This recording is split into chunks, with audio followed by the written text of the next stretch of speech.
यो चाहिँ हो धापाखेल सुमेरु हस्पिटलबाट सिधै आएपछि तिनकुने हुँदै सन्तानेश्वर मन्दिर जाने बाटो।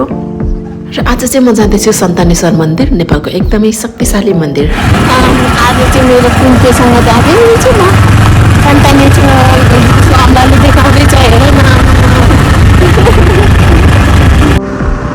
तपाईँलाई थाहा छ कि छैन, नेपालमा चाहिँ एउटा यस्तो मन्दिर छ जहाँ चाहिँ पूजा गर्यो भने सन्तान नहुने दम्पतिहरूलाई चाहिँ सन्तान प्राप्ति हुन्छ भन्ने विश्वास छ। र त्यो विश्वास चाहिँ म पनि गर्छु। त्यही भएर आज चाहिँ म जाँदैछु त्यो मन्दिरमा, अनि मसँगै तपाईँहरू पनि जानुहोला। धापाखेलको सुमेरु हस्पिटल त प्रायः सबैले चिन्नु नै भएको होला। त्योबाट सिधै आएपछि तिनकुने आइपुग्छ र तिनकुनेबाट चाहिँ लेफ्ट साइड छिरेपछि सिधै बाटो नछोडिकन जानुहुन्छ तपाईँहरू चाहिँ सन्तानेश्वर पुग्नुहुन्छ र हामी पनि आइपुग्यौँ। अब यहाँबाट सिडी चढ्नुपर्छ माथि जाने हो टुप्पामा। सन्तानेश्वर महादेव चाहिँ एकदमै शक्तिशाली हुनुहुन्छ। यहाँदेखि चाहिँ सिडी चढ्नु पर्ने हुन्छ। यहाँ चाहिँ बिहान बिहानै मान्छेहरू चाहिँ मर्निङ वक पनि आउनुहुन्छ। कति धेरै मान्छेहरू बिहान यस्तो रमाइलो हुन्छ है। अनि सबैजनाको यहाँको नमस्कार गऱ्यो भनेको चाहिँ जय शम्भो भनेर कराउने चाहिँ यहाँको नियम नै हो। यहाँ तलबाट डाँडामा रहेको मन्दिरसम्म पुग्नका लागि चाहिँ हामीले जम्मा 365वटा सिडी चढेर पुग्नुपर्ने हुन्छ। र यो 365वटा सिडी भनेको चाहिँ वर्षको 365 दिनसँग सम्बन्धित रहेको छ।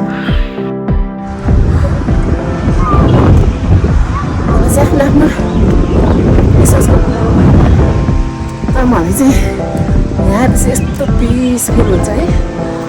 माथि कस्तो राम्रो बनाइसकेको छ। पहिले म योभन्दा 12-13 वर्ष अगाडि आउँदाखेरि चाहिँ यहाँ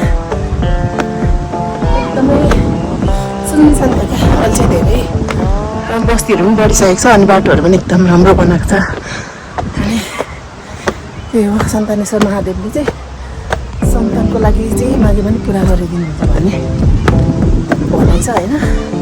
अनि सन्तान नहुनेहरूलाई सन्तान पनि दिनुहुन्छ, यो चाहिँ मलाई विश्वास लाग्छ। दामी हावा चलिरहेको छ मन्दिरमा। यहाँबाट यस्तो तलतिर दाजी कस्तो रमाइलो भ्यू देखिन्छ। कति हाइटमा छ क्या यो चाहिँ। अनि सन्तानेश्वर महादेवको मन्दिर चाहिँ यही हो। अब मेरो छोरी हात हलाउँदैछ। हामी चाहिँ महिनामा 3-4 पटकसम्म आइरहेको हुन्छौँ। म त मर्निङमा जहिले मर्निङमा आउने। सबैजनाले भिडियो सन्तानेश्वर महादेवको दर्शन गरेर आफ्नो उस माग्नु होला। अहिले चाहिँ म डाँडामा आइपुगिसकेँ मन्दिरमा। मुख्य मन्दिर भनेको चाहिँ यही अगाडि हो र यहाँ चाहिँ अहिले भजन कीर्तनहरू चलिरहेको छ।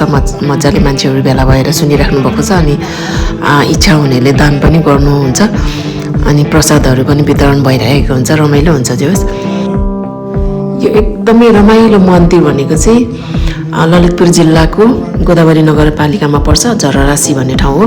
अनि यो डाँडाको उचाइ चाहिँ लगभग 1400 मिटर छ होला। अनि त्यही एकदमै रमाइलो छ। अनि भजन कीर्तनहरू भइरहेको हुन्छ। एकदम शान्ति, मनमा शान्ति हुन्छ है। टेन्सन भएको बेलामा आएर बस्यो भने पनि सरर हावा चलिरहेको हुन्छ।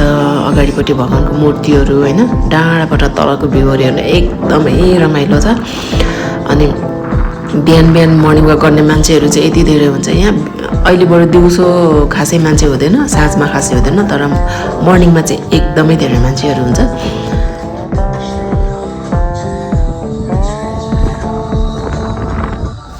यो मन्दिर चाहिँ पहाडको टुप्पामा अथवा एउटा डाँडाको टुप्पामा भएको हुनाले तलतिरको भ्यूहरू हेर्नु एकदमै रमाइलो छ। अनि पर देखिरहेको सेतो बिल्डिङ भनेको चाहिँ गोदावरीको त्यो के होटलको नाम त्यो चाहिँ मैले बिर्सेँ, त्यो होटल हो। अनि यहाँ चाहिँ भगवान शिवको पूजा गरिसके पछाडि सन्तान नहुने दम्पतिहरूलाई चाहिँ सन्तान प्राप्ति हुन्छ अथवा आफ्नो सन्तानको बारेमा केही माग्यो भने चाहिँ पुरा हुन्छ भन्ने विश्वास छ। अनि त्यो विश्वास चाहिँ मलाई पनि लाग्छ। म पहिलादेखि नै आउँथेँ यो मन्दिरमा। र यो मन्दिरको पछाडिपट्टि चाहिँ जाने हो भने एकदमै रमाइलो ठाउँ। यहाँ तल तपाईँले देख्न सक्नुहुन्छ सल्लाहगाडी, शान्त शीतल हावा सरर चल्छ। अनि यो पछाडिपट्टि चाहिँ छ कैलाश पर्वत, भगवान शिवजीले चाहिँ तपस्या गर्ने ठाउँ। हामी पनि त्यहाँ गएर एकछिन ध्यान गरेर बस्ने गरेको छौँ।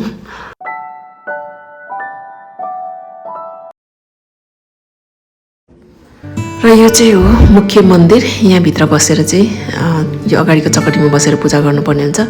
यहाँ चाहिँ नेपाल मात्र होइन, इन्डियाबाट पनि कतिजना सन्तान नहुने मान्छेहरू चाहिँ आएर पूजा गरिराख्नु भएको मैले देख्छु।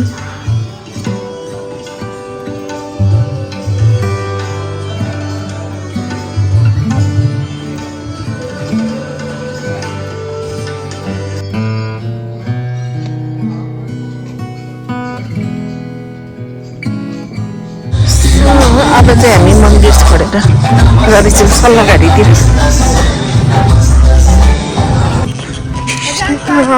गएपछि चाहिँ यहाँ यसरी चाहिँ यो चाहिँ सल्लाहघारी जाने बाटो हो। त्यहाँ ध्यान तपस्या गरेर बस्नलाई आनन्दको ठाउँ छ।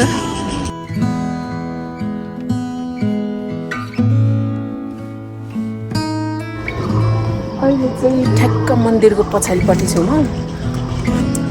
अनि यो चाहिँ मन्दिर भयो, म चाहिँ यहाँ छु। अनि आजभन्दा लगभग 19-20 महिना अगाडि चाहिँ म ठ्याक्क यहीँ आएर मैले भगवान्लाई चाहिँ पुकारेको थिएँ कि यस्तो इम्पोसिबल कुरा पनि मेरो लाइफमा चाहिँ भयो। त्यही भएर मलाई चाहिँ यो भगवान् एकदमै उनको सन्तानेश्वर महादेवले चाहिँ एकदमै विश्वास लाग्छ, एकदमै। अब यो चाहिँ पछाडिपट्टि हो, यताबाट चढ्ने ठाउँ पनि छ। अनि यो चाहिँ लास्टको मन्दिर। अनि यहाँबाट चाहिँ के भन्छ सल्लाहघारी। यहाँ चाहिँ टिकटक बनाउँदैछ भाइ साहबहरू, भाइहरूको टिकटक चलिरहेको रहेछ। डिस्टर्ब नगरौँ, सारा जान्छु म।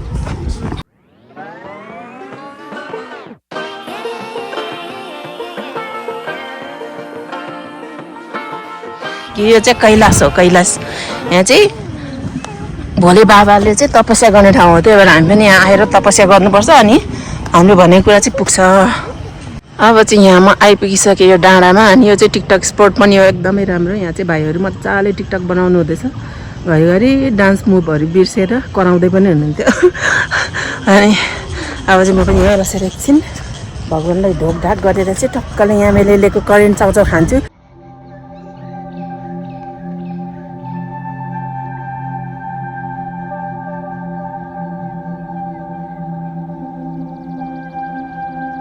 अब चाहिँ म चिया खान्छु। चिया यहाँ त मैले चिया लिएको छु। कस्तो तातो क्या चिया त, कस्तो उछिटेर पोलेको त ट्याक्क। अब यहाँ चाहिँ मेरो करेन्ट चाउचाउ भरि छ, करेन्ट चाउचाउ अझै पनि लिएको थिएँ यहाँनिर। कस्तो मिठो, करेन्ट चाउचाउ जति मिठो त मलाई केही लाग्दैन।